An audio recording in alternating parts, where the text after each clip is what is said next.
Então, ô Matheus, vamos começar quebrando alguns mitos, né, cara, desse acontecimento que foi a proclamação da República. Então, mais uma vez, boa noite a todos que estão aí nos acompanhando, o pessoal que está em casa, que está aí nos cumprimentando. Bom, a proclamação da República, primeiro já está errado o nome. Proclamação. Proclamação é um ato solene. Você faz uma solenidade, você vai comunicar algo de extrema importância, mas não foi uma proclamação, foi um golpe. O que ocorreu no 15 de novembro, depois posso explicar de maneira mais cronológica, foi a derrubada do Ministério do Ouro Preto, o Visconde de Ouro Preto. Então, para sintetizar e deixar melhor esclarecida essa questão, no 15 de novembro a República ela não foi proclamada, foi hoje. Foi o dia 16 de novembro de 1889. Então hoje, na parte da manhã, né? Claro, falo hoje assim, mas no dia 16 de novembro daquela época foi proclamada a República. Primeiro foi um ato contra o Ministério, depois foi um ato contra a forma de governo, contra a monarquia. Até a data é uma mentira, então. Até isso. Não querem dar 2 dias de feriado também, né? Queria também dar boa noite agora pelo YouTube ao Márcio Gonçalves. Aí um grande abraço, Márcio. Meu pai. Isso, tá assistindo a gente aí. Também. Alex Rangel, boa noite. Parceiro também. Tem um rapazinho ali, o Cris Ferreira, eu acho que queima. Quem é esse bonitão ali? Eu acho que queima ou não queima? Mas enfim, dando continuidade, quer dizer que até a data, né, não foi bem assim aquele 15 de novembro, né? Foi no 16 de novembro. Foi no dia 16 de novembro, não foi no dia 15. Dia 15 houve uma quartelada, o pessoal saiu do casebre lá de dentro dos quartéis e foram lá depor o primeiro-ministro. Aliás, esse era o limite do Deodoro. Deodoro era monarquista. Para quem não sabe, o Deodoro ele era monarquista. 60 dias antes dele fazer essa borrada, né, ele havia dito, né, o brasileiro ele não está preparado para a república. É ruim com a monarquia, pior sem ela. Ele disse isso 60 dias antes. Então você já vê que o negócio ia dar ruim. Se o cara ele era monarquista, ele deu essa frase aí tem uma facilidade incrível de encontrar essa frase na internet e ela é verídica. Sei o que você vai esperar de uma ação dessa. O cara era contra, do nada ele ficou a favor. Mas tem muitos mitos aí, tem muita coisa envolvida para ele ter mudado de ideia. Inclusive uma mulher que ele tinha interesse. Depois, mais pra frente, eu posso até explicar um pouquinho essa situação aí, porque o tema ele é grosso. Entendeu? Então tem a questão do Dom Pedro II sendo exilado, tem o Dom Pedro II sendo comunicado e muito tranquilo. Parecia que o Dom Pedro II lá em Petrópolis não tinha nada acontecendo no Rio. O Dom Pedro II ele ficou muito assim, isso não tá acontecendo, isso aí é fogo de palha, né? E o pau tava quebrando no Rio de Janeiro e ele tava lá tranquilo, né? Isso custou a coroa dele. Engraçado, eu já tinha uma outra ideia. Eu achava que o Dom Pedro II tinha, assim, lutado bastante contra. Não fez nada. Nossa, eu tinha uma ideia totalmente diferente. Aceitou. Não fez nada, né? O ato da proclamação da República, ou melhor dizendo, o golpe, nem os caras mesmo que fizeram o golpe, eles acreditavam que ia dar tão certo, de tão ridículo que foi. Né? Se a gente for pegar os antecedentes, né?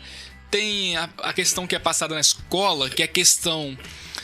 tem 3 pilares que quando você está na escola você escuta falar. São os pilares para a queda da monarquia, o fim da escravidão, a questão militar, a insatisfação de vários militares com o governo, e a questão religiosa, que foi um problema que teve entre Dom Pedro II e a Igreja Católica. Mas, e contando também a Guerra do Paraguai, que vai entrar dentro da questão... Na época a igreja tinha muita influência ainda. Então, na época, a Igreja Católica e o Estado brasileiro, eles eram fundidos pela Constituição. O Estado brasileiro imperial, ele tinha como religião oficial a Igreja Católica, né? Só que o imperador, ele tinha 2 questões com ele, o beneplácito e o padroado, que são interferências. Na verdade, o Estado imperial que vai pagar esses bispos, que vai pagar esses padres, porque na época não tinha cartório. Isso vai acontecer depois da República. Então nasceu uma pessoa, vai na igreja, vai numa capela, registra, vai votar na capela. Então esses padres, os bispos, eles eram tratados também como funcionários da coroa. E aí vai ter um problemão, né, com a Igreja Católica, porque o Dom Pedro II ele vai perceber que o Papa, se não me engano era o Pio IX, ele estava adentrando em funções que na cabeça do Dom Pedro II só cabia a ele. Né? Questão de manusear bispo, enfim, agir na igreja. E o Dom Pedro II não permitiu, isso deu muita confusão e certamente foi uma das grandes... Todo mundo sabe o quanto eu admiro o Dom Pedro II, mas eu não posso deixar de falar também dos erros que ele cometeu ao longo do seu reinado. Né? Então teve uma insatisfação muito grande por causa dessa questão religiosa, né? O enfrentamento da coroa contra a Igreja Católica. Você comentou essa questão, né, que não tinha cartório na época. Será que é por isso que a gente fala nome de batismo quando fala o nome da pessoa? Ou não tem nada a ver? Eu não sei, pode ser que tenha a ver, mas... Que batismo remete à igreja, né? Isso.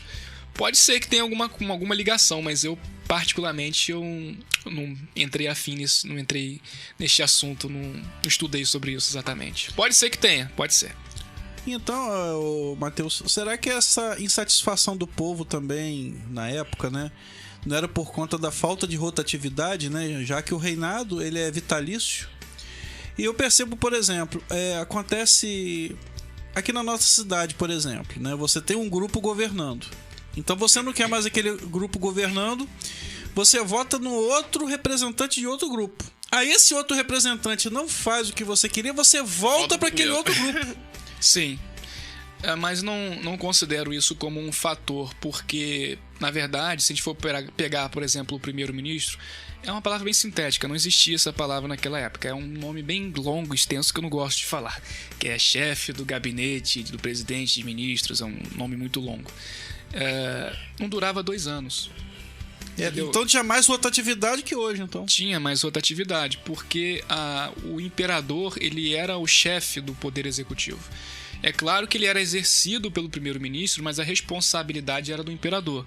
Então, se o imperador ele sentisse alguma desconfiança desse ministério, ou julgasse que esse ministério não estava trabalhando em prol do bem do império, ou problemas com o Congresso, ou outros tipos de...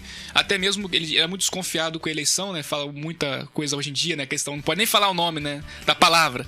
Mas ele era muito desconfiado dessa palavrinha de haver lá aquela sacanagemzinha nas urnas. E quando ele desconfiava que o ministério não tinha apoio popular, ele rodava. Entendeu? Então ele colocava uma pessoa do partido contrário, porque eram 2 partidos na época, então a rotatividade ela acontecia com mais facilidades. Ou era liberal ou era conservador. Os principais, tipo assim, os mentores, né, principais da tal proclamação. Então, vamos lá. Os mentores. O Quintino Bocaiúva, que aliás ele era o único civil no meio do pessoal militar. Ele era um jornalista e a função dele para a proclamação da República foi espalhar fake news. Ok. Isso, espalhou bastante fake news. Porque, gente, o que aconteceu, estamos falando do golpe da República, aquilo foi um crime constitucional. Se fosse realmente pegar a ferro e fogo, o Deodoro era para ter sido preso. O Marechal Floriano também, que participou também do golpe, o Quintino Bocaiúva, o Benjamin Constant, que era um militar também do exército, todos os conspiradores eles tinham que ser presos, porque aquilo não era assim uma determinação régia, como eu expliquei, acho que foi no programa 56, número 56, você tinha todo o ordenamento jurídico, você tinha uma constituição, você tinha um código penal. Então, para aqueles crimes que foram cometidos contra a pátria, né, haviam punições já previstas. Então eles tinham que ser presos. Portanto, quando se for pegar para pesquisar a proclamação da República ao certo, vocês vão perceber que o Marechal Deodoro ele não derruba o Império gritando vivas a República. Ele grita viva o Imperador. Ele grita viva o Imperador. Porque o camarada que estava do lado dele, ele deu bem alto, bradou bem alto no dia 16 de novembro. Viva a República! Ele foi lá e deu um... Para aí, rapaz. Por que ele fez isso? Porque se ele falasse viva a República e se ele anunciasse com todas as letras que o imperador estava sendo retirado do poder, a República ia cair antes de começar. E eles estavam cometendo um crime. Então ninguém rouba uma carteira e fala, roubei uma carteira. Então eles maquiaram essa situação até expulsar o imperador, porque enquanto o imperador estivesse no Brasil, a revolução estava fadada ao insucesso.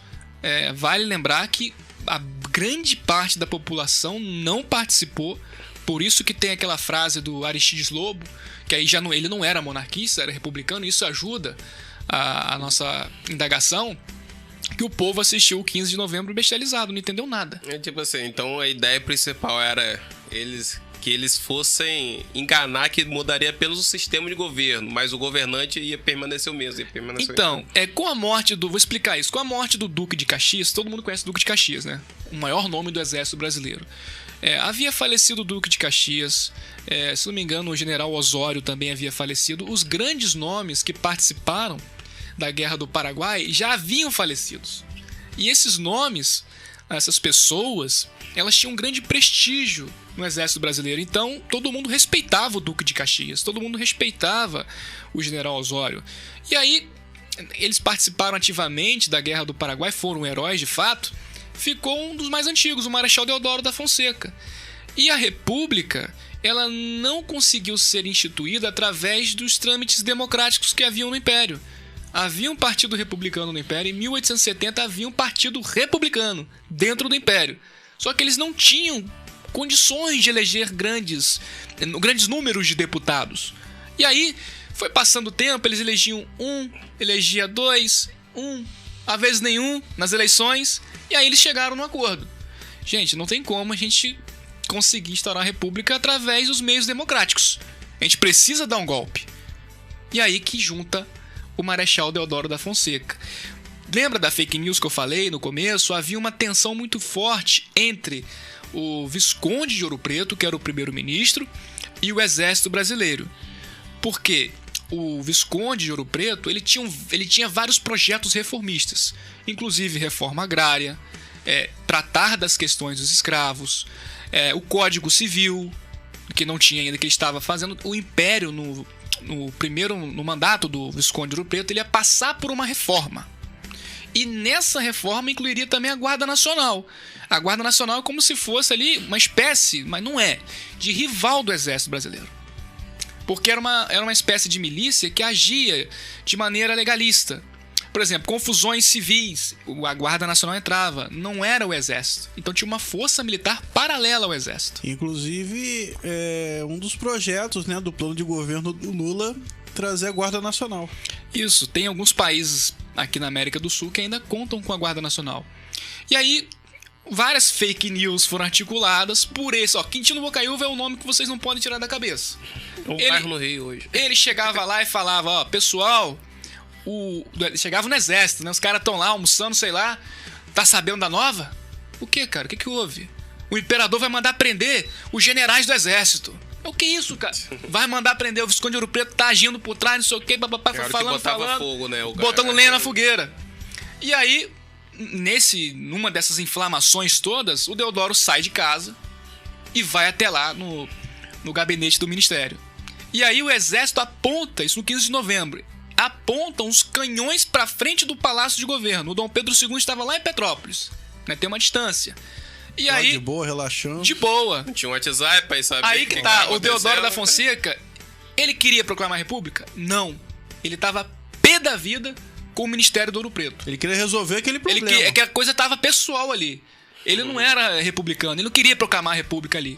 Mas os caras que estavam por trás dele, o Benjamin Constant, que era um militar do exército, o Quintino Bocaiúva, esse pessoal todo tava ali, atazanando o ouvido dele. Eles manipularam quem poderia mexer com alguma coisa. Exatamente, por isso que eu falei da questão que morreu o Duque de Caxias, pessoal. Então, o cara com respeito, credibilidade e potência pra fazer isso é o Marechal Deodoro da Fonseca.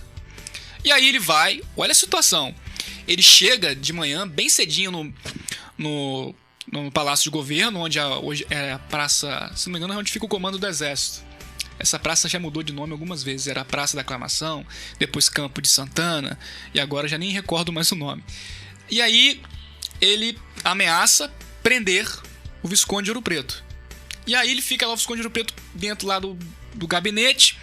E quem era o cara que estava fazendo a segurança pessoal do ministério? Marechal Floriano Peixoto. Tava lá. E o Visconde disse, cara, o que vai fazer? Não deixe eles entrarem, não. Organize suas tropas e atirem contra eles. Eles estão programando um golpe. E aí o Floriano Peixoto olha bem pros olhos dele. É claro que tô falando, brincando aqui um pouco, né? Mas olha, eu não vou atirar nem nos meus colegas. Esses caras são brasileiros que nem eu. Eles lutaram comigo na Guerra do Paraguai. Eu não vou matar esses caras. Ele vai lá no portão e abre o portão pro exército poder prender o Visconde de Ouro Preto. Então o Visconde de Ouro Preto ele foi preso na manhã do dia 15 de novembro. Tudo, gente, inconstitucional. Tudo bagunçado. Isso ali... articulado. É como se fosse hoje o STF e a Polícia Federal. Mais ou menos. Mais ou menos isso. Mas foi uma bagunça generalizada.